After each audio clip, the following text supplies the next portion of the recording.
Eu estou aqui para poder complementar a aula de Foucault que não deu para fechar no último encontro. Então, esse autor ele vai pensar as relações de poder de uma forma muito distinta à lógica estruturalista, marcada muito pela vertente marxista. A gente discutiu isso, né? Nós vimos que, por exemplo, Marx vai dizer que a estrutura de uma sociedade é explicada na economia. Foucault vai numa lógica bem diferente. Ele vai entender que o poder está em várias partes, A gente não pode dizer que existe uma determinação geral de uma sociedade.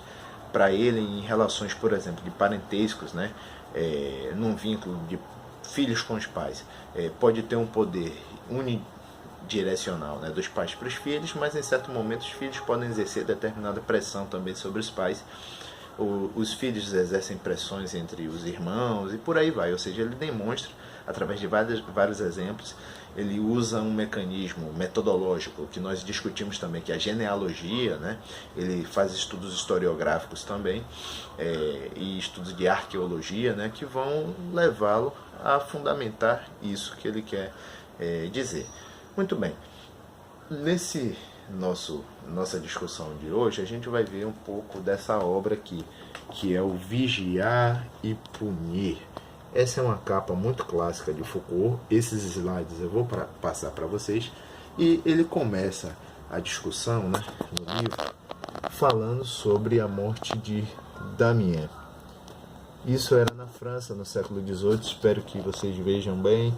Ele ali está sofrendo um suplício. Então, na praça pública tem uma população assistindo. Ele está sendo condenado. Então Foucault vai denominar um primeiro capítulo dele de o corpo dos condenados, no qual ele vai dizer que a modernidade, né, usava em um certo período de uma lógica de poder que, para que as pessoas soubessem que existe um poder, uma ordem, era necessário que o poder fosse demonstrado publicamente. Então, no caso de Damien, era isso que estava acontecendo, né? Então, se for parar para pensar na realidade brasileira, o que eram os julgamentos de negros num pelourinho em praça pública, no qual se o negro pagava publicamente, né, sofrendo alguns castigos porque ele desagradou uma ordem do senhor ou outro motivo qualquer que seja, a lógica era a mesma que Foucault quer dizer. Só que ele vai argumentar que ao longo da história da modernidade, por N motivos, né, revoltas, essa prática de exercício do poder requer toda uma logística também, que ela é mais complicada, as pessoas vão começando a se comover. Foucault disse que isso passa a não funcionar mais. E aí ele registra no seu livro uma passagem, né, que é então o que ele vai denominar num capítulo chamado de agora os corpos dóceis. Então, se antes o corpo era condenado, agora os corpos eles são dóceis. Não se precisa mais demonstrar publicamente, assim, ter sessões de tortura para que se saiba que alguém domina um certo espaço.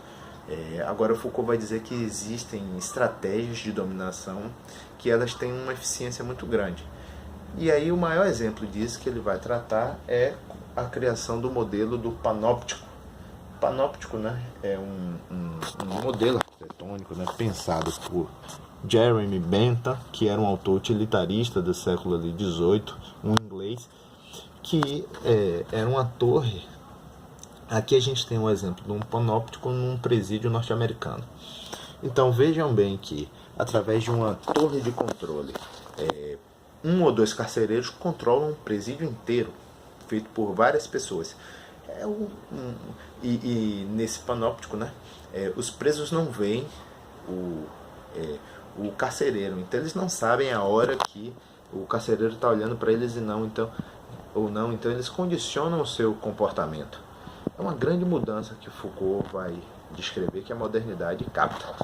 E aí a gente pode pensar então nesse modelo, né, com as câmeras, hoje em dia, as câmeras modernas, que é esse grande panóptico, né?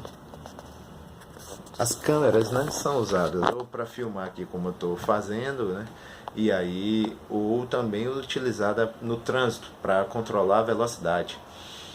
ou para controlar o comportamento de um trabalhador num caixa de supermercado, ou até mesmo numa escola. Então, tudo isso, não precisa ter ninguém nem vigiando, ninguém ali, não é necessário que a pessoa esteja presente, mas quem está sendo vigiado sabe que está sendo olhado, então induz um comportamento. Foucault registra isso como um novo processo agora de exercício de poder, né, que marca então esses novos tempos, e hoje a gente vive uma grande radicalização disso. Era isso mais ou menos que eu queria falar para vocês, e a gente, qualquer dúvida, tira na outra aula. Grande abraço.